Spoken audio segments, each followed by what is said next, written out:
Episode की शुरुआत में हम देखते हैं जूरी मीटो से कहने लगता है कि अगले वीकेंड मैं और ताकरा बस तुम्हारे लिए एक वेलकम पार्टी रखने के बारे में बात कर रहे थे, जिसे सुनकर मीटो थोड़ी हैरान हो जाती है। तो ताकरा उससे कहने लगता है कि चलो कहीं रुकें और बारबेक्यू करें और मैं एक अच्छी जगह जानता हूँ, जिसे सुनकर वो रुका से कहने लगती है कि चलो एक साथ चलें। तो रुका मान जाता है और इसके लिए मीटो से थैंक यू कहती है और वो जूरी से कहने लगती है कि मैं पहली बार बारबेक्यू कर रहा हूँ। और तभी कोमोरी रुका के पास आके कहने लगता है कि क्या तुम बीमार महसूस कर रहे हो, और वो उससे कहने लगता है कि हम वैम्पायर्स बीमार नहीं होते, जिसे सुनकर रुका हाँ कहता है। और कोमोरी उन सभी से कहने लगता है कि मैं तुम सभी की रात भर ठहरने की रिक्वेस्ट को संभाल लूंगा, जिसे सुनकर ताकरा से थैंक यू कहता है। और फिर रात में हम उन सभी को कैफेटेरिया में देखते हैं और ताकरा उनसे कहने लगता है कि हम एक ग्लैम्पिंग ट्रिप पर जा रहे हैं, इसीलिए हमें टेंट लगाने या स्लीपिंग बैग्स लाने की जरूरत नहीं पड़ेगी। और ये कह के वो उन्हें ग्लैम्पिंग रिजॉर्ट की एक पिक्चर भी दिखाता है और कहने लगता है यहाँ तक कि इसमें हॉट स्प्रिंग भी है। और जूरी मीटो से कहने लगता है कि तुम क्या पहनने वाले हो, पर मीटो से कहने लगती है कि मेरे पास सचमुच कोई कपड़े नहीं है। तो जूरी उससे कहने लगता है कि मैं तुम्हें अपने कपड़े उधार लेने दूंगा, जिसे सुनकर मीटो खुश हो जाती है और कहने लगती है मैं एक्साइटेड हूँ रुका,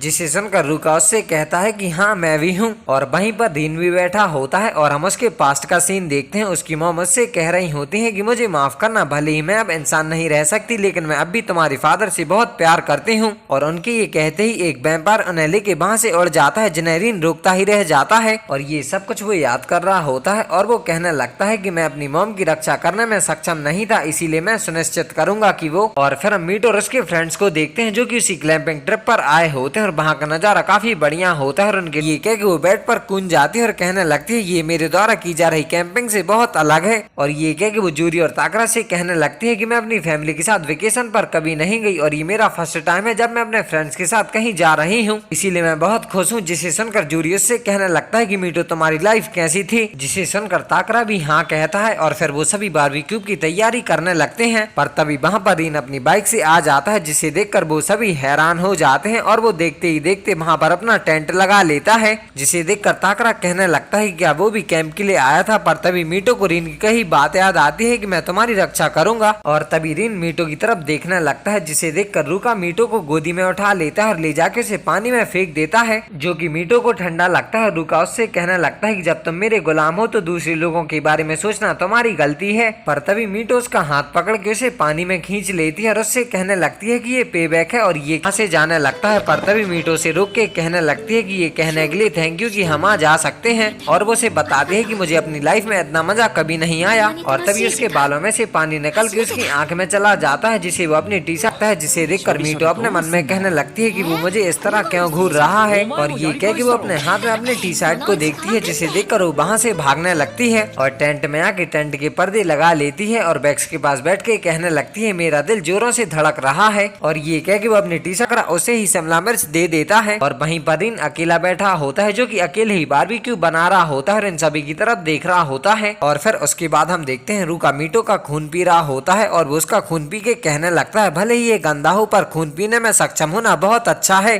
तो मीटो उससे कहने लगती है कि क्या मैं अंततः वैम्पायर बन जाऊंगी, जिसे सुनकर रुका हंसने लगता है और उसके घावों को हील करके कहने लगता है कि हमें इस तरह की और वैम्पायर्स बनाने की अनुमति नहीं है। और वो उसे बताता है कि इसीलिए प्रत्येक वैम्पायर का एक डेस्टिन पार्टनर होता है और एक वुमेन जिसका खून सबसे अच्छा है, और जब तुम उससे मिलो तो तुम केवल उससे खाना ही खा सकते हो। और यही कारण है कि जब तक मैं अपनी से नहीं मिल जाता मीटो तुम एक प्लेस होल्डर हो। और अगर भागने लगती है और अपने मन में कहने लगती है जब मैं रुका के पास होती हूँ तो दुख होता है। और तभी एक बग आके उसके सिर पर बैठ जाता है, जिसे देखकर मीटो बहुत जोर से चिल्लाती है। और तभी वहाँ पर भागते हुए रुका भी आ जाता है, जिसे देखकर मीटो उससे जाके चिपक जाती है। तो रुका भी उसे गले लगा लेता है और उससे कहने लगता है कि एक लड़की की तरह चिल्लाओ मत, जब ये केवल एक बग है। और मीटो उससे कहने लगती है कि रुका तुम्हारा दिल भी मेरे जितना तेज धड़क रहा है, जिसे सुनकर रुका कि तुम दोनों को भी डुबकी लगानी चाहिए। जिसे सुनकर मीटो मैं भी नहाने जा रही हूँ कह के वहाँ से भागने लगती है, जिसे रीन वहाँ से भागते हुए देख लेता है। और मीटो भागती हुई हॉट स्प्रिंग तक आ जाती है तो वहाँ पर कोई भी नहीं होता है, जिसे देखकर मीटो अपने कपड़े बाहर रख के इस हॉट स्प्रिंग में घुस जाती है। और वो कहने लगती है कि जब उसे वो पर्सन मिल जाएगी तो मैं रुका के साथ और नहीं रह पाऊंगी। पर वो खुद से कहने लगती है कि नहीं नहीं, मैं सबके साथ कैंपिंग के लिए आई हूँ, तो मुझे गैर बदलना है और अच्छा समय बिताना है। और ये कहती हुए उसकी नजर आसमान में स्टार्स पर पड़ती है जो कि उसे काफी सुंदर लगते हैं। और तभी वहाँ पर रीन उसे ढूंढते हुए आ जाता है जो कि उसे नहाते हुए देखकर चौंक जाता है और कहने लगता है यामामोटो एक वुमेन है और वो बाहर उसके कपड़े और मैं अंदर आ रहा हूँ। जिसे सुनकर मीटो तुरंत अपना बैग लगा लेती है और रीन गेट खोल के अंदर आ जाता है और वो उससे कहने लगता है कि मुझे तुम्हें बिल्कुल अकेला छोड़ने में चिंता हो रही है। और ये कह कि वो अपने कपड़े उतारने लगता है जिसे देखकर मीटो उससे शर्माते हुए कहने लगती है मैं ठीक हूँ और मैं भी एक मैन हूँ, तुम जानते हो। रीन उससे कहने लगता है तो फिर ये ठीक रहेगा अगर हम दोनों मैन है ना। और ये अपने मन में कहने लगती है मैं सरप्राइज नहीं होंगी अगर उसे किसी भी सेकंड पता चल जाए। और तभी रीन जानबूझकर पानी के अंदर डुबकी लगाता है जिसे देखकर मीटो थोड़ी घबरा। तभी मीटो की नजर रीन की पीठ पर एक स्कार पर पड़ती है जिसे देखकर वो थोड़ी हैरान हो जाती है। तो रीन उसे बताता है कि जब आप स्ट्रांग होते हैं तो कोई हमेशा आपसे झगड़ा करना चाहता है और एक बार जब आप उनका सामना कर लेते हैं तो वे एक के बाद एक आते रहते हैं और अंत में भी आपके साथ एक मॉन्स्टर जैसा व्यवहार करते हैं। पर मीटो से कहने लगती है कि ये सच नहीं है, लड़ाई शुरू करने वाले लोग बुरे हैं, तुम नहीं। और इसके अलावा तुम थोड़े अजीब हो लेकिन तुम एक अच्छे इंसान हो और अब भी तुम यहाँ मेरे बारे में चिंतित हो और तुम मेरे लिए एक रिलायबल फ्रेंड हो। जिसे सुनकर रीन अपना मुंह दूसरी तरफ कर लेता है तो मौका पा कि मीटो वहाँ से भाग जाती है पर वो अंदर जाके जमीन पर गिर जाती है जिसकी आवाज सुनकर रीन वहाँ पर आ जाता है और उसे जमीन पर पड़ा देखकर वो थोड़ा घबरा जाता है। और फिर उसके बाद हम देखते हैं रीन मीटो को पीठ पर बैठा के आगे जा रहा होता है और वो उससे कहने लगता है यदि तुम इसे जारी रखते हो तो तुम कुछ ही समय में वैम्पायर बन जाओगे। तो मीटो उससे कहने लगती है कि रूका ने क्लियरली कहा कि वो मुझे वैम्पायर में नहीं बदलेगा और इसके अलावा एक वैम्पायर के रूप में उसका एक डेस्टिन्ड पार्टनर है और वो मैं नहीं हूँ। जिसे सुनकर रीन और उसके दोस्त वहाँ पर आ जाते हैं और रूका सीधा आके रीन की कॉलर पकड़ लेता है और उससे कहने लगता है कि तुमने मीटो के साथ क्या किया। तो रीन उससे कहने लगता है कुछ नहीं और मैं उसे ले जा रहा हूँ क्योंकि वो नहाने के दौरान ज्यादा गर्म हो गया था और तुम मेरा सिर काटने के लिए मरे जा रहे हो है ना रूका। और मीटो के कहने पर वो उसे नीचे उतार के वहाँ से जाने लगता है तो मीटो से थैंक यू कहती है। तो रीन उससे कहने लगता है कि मुझे थैंक यू कहने की जरूरत नहीं है, आखिरकार हम फ्रेंड्स हैं। और ये कह कि वो वहाँ से चला जाता है और रूका मीटो का सिर छू के कहने लगता है वो सही है, तुम जल रहे हो। और तभी ताकरा उससे कहने लगता है कि तुम वापस नहीं आए तो हमें चिंता हो गई। जिसे सुनकर मीटो से सॉरी कहती है और मीटो के ओवरहीटेड हो जाने के कारण उनके फायरवर्क्स का प्लान कैंसिल हो जाता है। पर मीटो कहने लगती है कि मैं ऐसे करना चाहती हूँ। पर रूका मीटो को उठा के ताकरा और जूरी से कहने लगता है कि तुम लोग फायरवर्क्स करो और ये कह के वो मीटो को लेके टेंट में आ जाता है और उसे बेड पर लेटा के उससे कहने और काफी अच्छा लगता है। और तभी ताकरा बाहर से रूका से कहने लगता है कि क्या तुम मेरे लिए टेंट में रखे फायरवर्क्स ला सकते हो। जिसे सुनकर रूका हाँ कहता है और बोट के वहाँ से जा रहा होता है। पर तभी मीटो उससे चिपक जाती है और उससे कहने लगती है कि अगर तुम चले जाओगे तो मेरे खून का स्वाद फिर से डिस्कस्टिंग हो जाएगा और जब तक तुम अपने डेस्टिन पार्टनर से नहीं मिलती मुझे इसकी परवाह नहीं है। और वो उसके चेहरे पर हाथ रख के उससे कहने लगती है कि जब तक वो आता है। और बाहर हम जूरी और ताकरा को देखते हैं जो कि फायरवर्क्स जला रहे होते हैं जो कि लास्ट ही होते हैं और वो भी खत्म हो जाते हैं। तो ताकरा कहने लगता है मुझे इस तरह की सेट फायरवर्क्स पसंद नहीं है। और फिर अंदर हम रूका को देखते हैं जो कि मीटो को किस करने ही वाला होता है पर वो रुक जाता है और कहने लगता है मीटो एक लड़का है। और ये कह कि वो वहाँ से बाहर भागने लगता है। तो बाहर कोमोरी उससे कहने लगता है एक एनिमे कैरेक्टर के बाद अब तुम एक लड़के पर मोहित हो गए हो, मैं देख रहा हूँ। और कोमोरी फाउंडर होता है जो कि उससे कहने लगता है क्या मैंने तुम्हें नहीं बताया कि तुम्हारा डेस्टिन पार्टनर है और उसके अलावा तुम्हें किसी से प्यार नहीं करना चाहिए और यदि तुम किसी और के प्यार में पड़ जाते हो तो तुम कभी भी अपने डेस्टिन पार्टनर से नहीं मिल पाओगे और तुम हमेशा एक ब्लड थ्रिस्टी वैम्पायर के रूप में इस वर्ल्ड में भटकते रहोगे। और वो उसके पास आके उससे कहने लगते हैं कि रूका अपना डेस्टिन पार्टनर ढूंढो और एक ट्रू वैम्पायर बनो और लॉर्ड बनो जो मेरी जगह लेगा